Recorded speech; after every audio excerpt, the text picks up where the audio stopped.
Assalamualaikum warahmatullahi wabarakatuh. Halo semua, berjumpa lagi dengan saya Yukti Agamafari.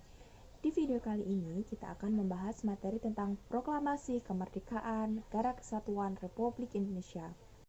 Tapi sebelumnya, bagi kalian yang belum menyaksikan video saya yang berkaitan dengan NKRI Part 1, bisa nih lihat di sini ya. Di sini. Karena apa?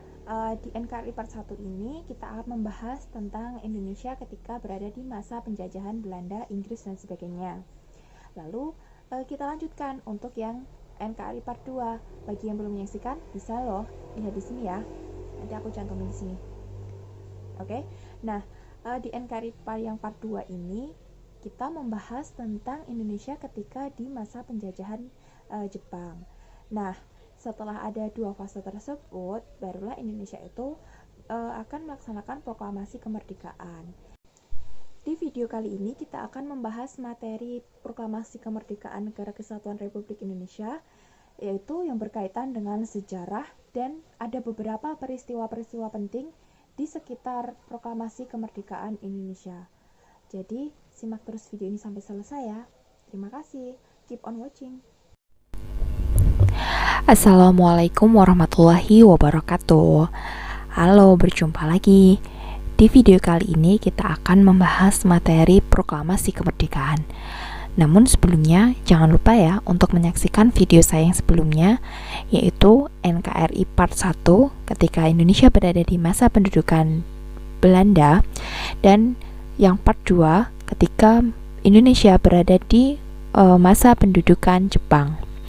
Nah, kelanjutan dari materi tersebut, kita akan membahas materi proklamasi kemerdekaan.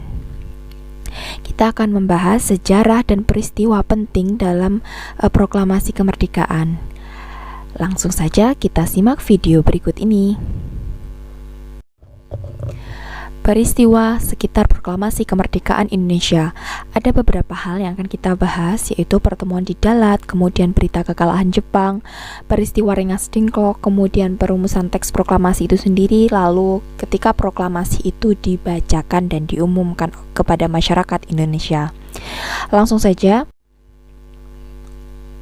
yang akan kita bahas pertama yaitu ketika Jepang memutuskan untuk memberikan kemerdekaan kepada Indonesia.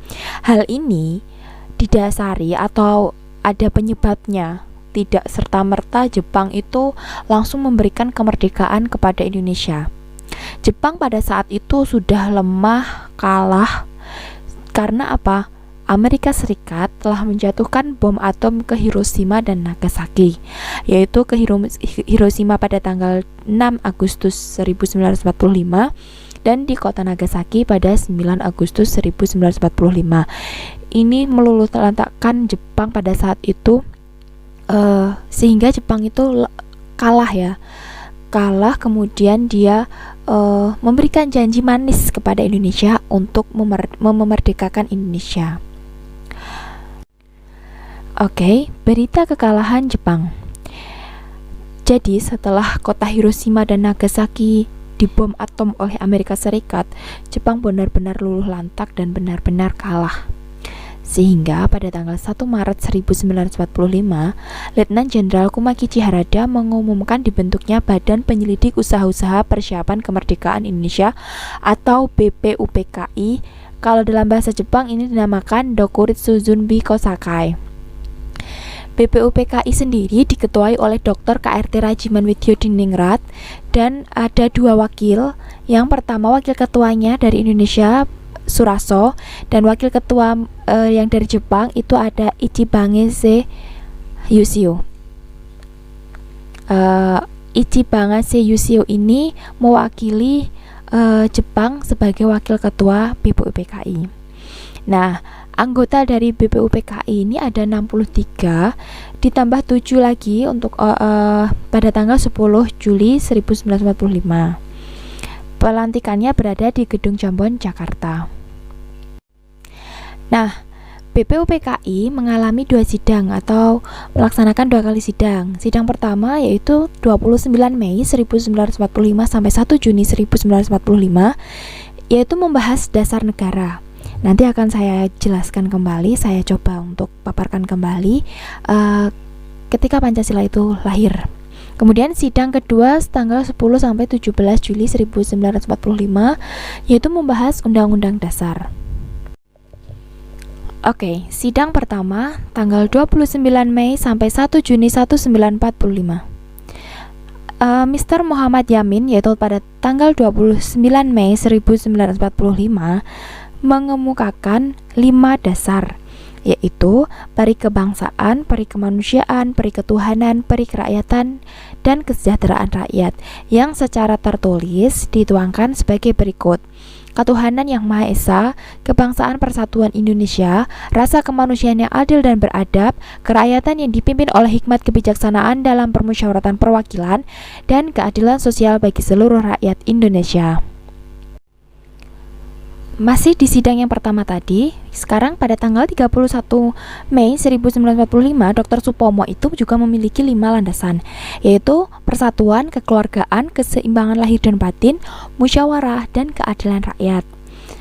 Nah, pada tanggal 1 Juni 1945, Insinyur Soekarno itu mengemukakan juga 5 landasan, yaitu kebangsaan Indonesia atau nasionalisme, peri kemanusiaan atau internasionalisme, mufakat atau demokrasi, kesejahteraan sosial, ketuhanan yang Maha Esa.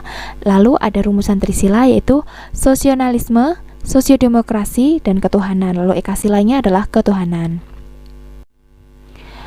Nah, setelah diadakan sidang BPUPKI yang pertama tadi, dibentuklah panitia kecil beranggotakan 9 orang, yaitu terdiri dari Insinyur Soekarno sebagai ketua, kemudian Dr. Andes Muhammad Hatta, Mr. A. Maramis, Kiai Haji Wahid Hashim, kemudian Abdul Kahar Muzakir, Haji Agus Salim, kemudian Abi Kusno Cokro Sujoso, Mr. Ahmad Subarjo, kemudian Mr. Muhammad Yamin.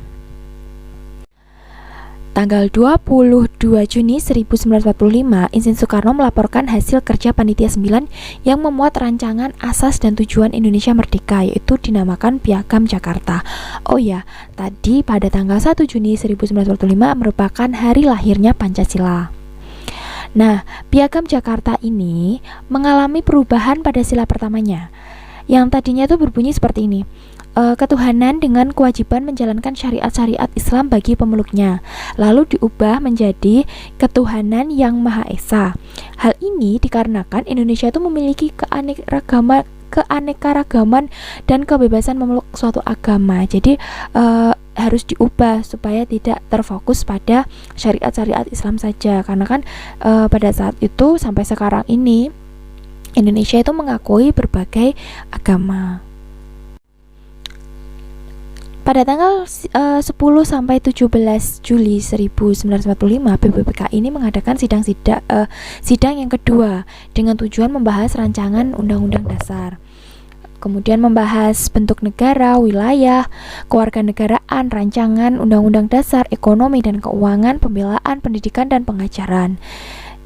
Dibentuklah panitia kecil berjumlah 8 orang atau panitia 8 untuk menampung dan menerima usul dari berbagai pihak atau dari berbagai unsur. Ada 8, yaitu yang pertama Insinyur Soekarno, yang kedua Mr. A. Maramis, Ki Bagus Hadikusumo, Kiai Haji Wahid Hashim, M. Sutarjo Karto Hadikusumo, R. Oto Iskandar Dinata, Mr. Muhammad Yamin, dan Dr. Andes Muhammad Hatta.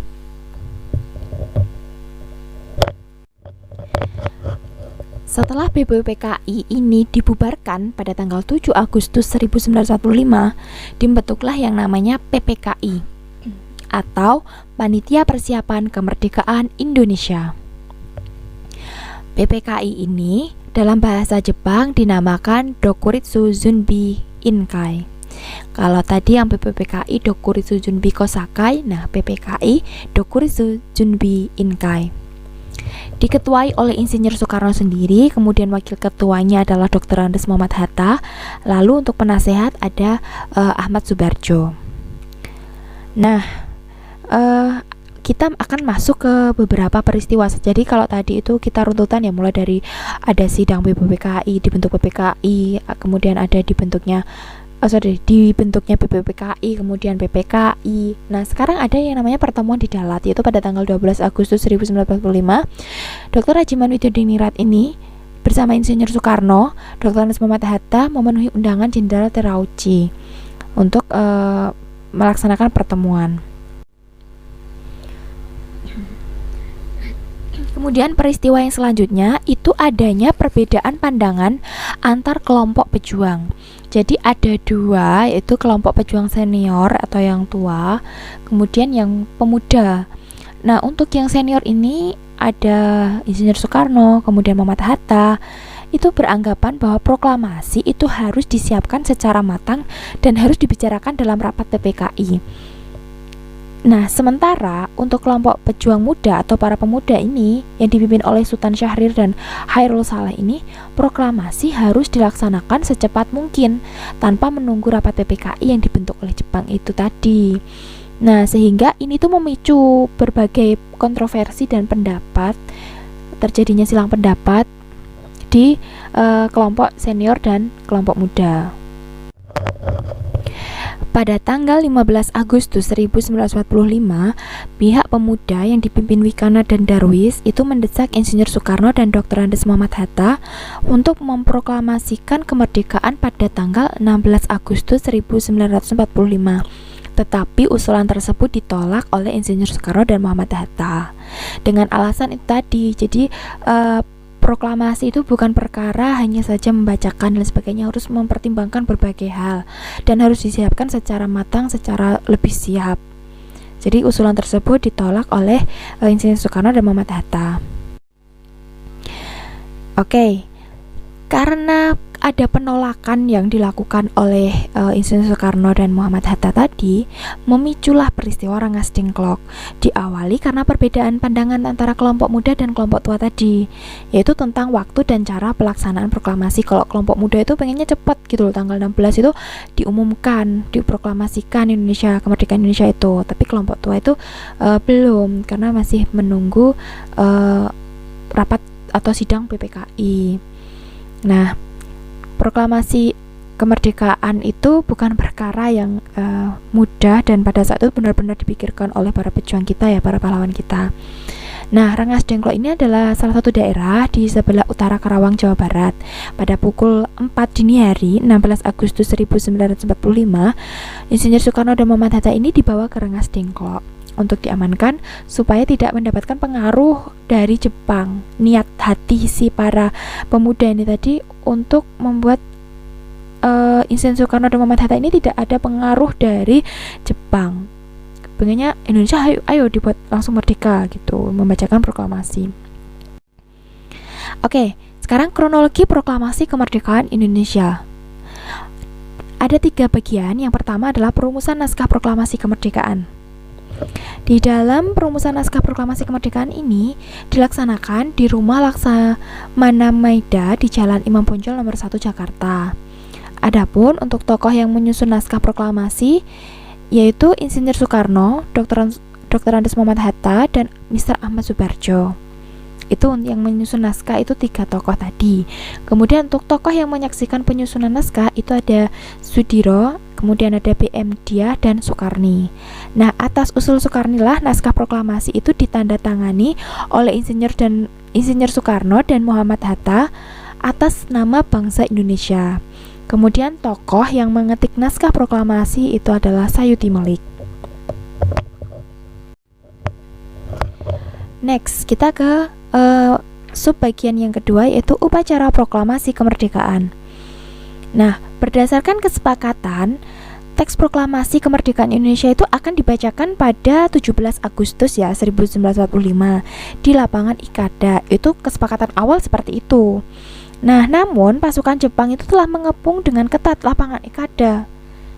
Jadi tidak ada space, tidak ada ruangan itu benar-benar lapangan itu benar-benar dijaga ketat oleh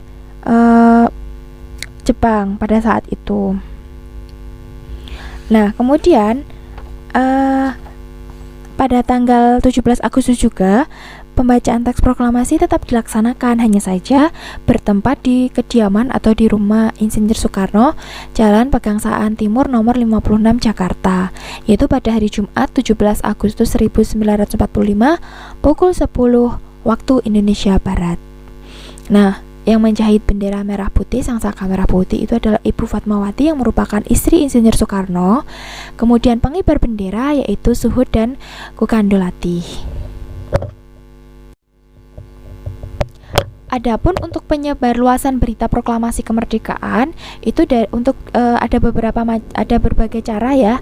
Ada dari kantor berita Damai, radio, kawat telepon, kemudian surat kabar, utusan ke berbagai daerah, pamflet, poster, coret-coretan di tembok. Pada saat itu belum seperti zaman sekarang ini yang bisa menggunakan sosmed langsung bisa menyebar luas kemana-mana. Zaman dahulu benar-benar semuanya manual. Kita lanjutkan.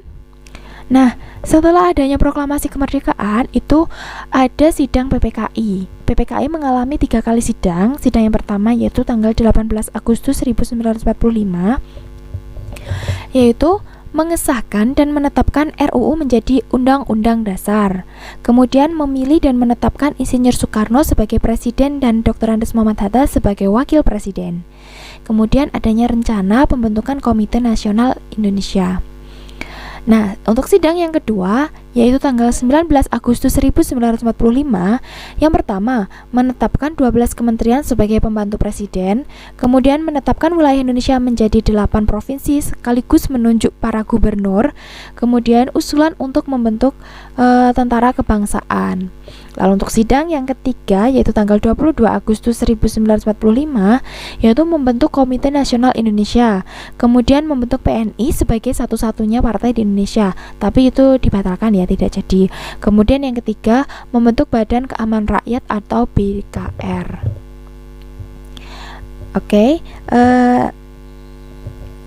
Perjuangan Indonesia untuk merdeka memang sudah sampai di merdeka, memproklamasikan kemerdekaan Indonesia. Hanya saja setelah adanya kemerdekaan itu Indonesia mengalami berbagai momen yang perlu perjuangan lagi karena adanya berbagai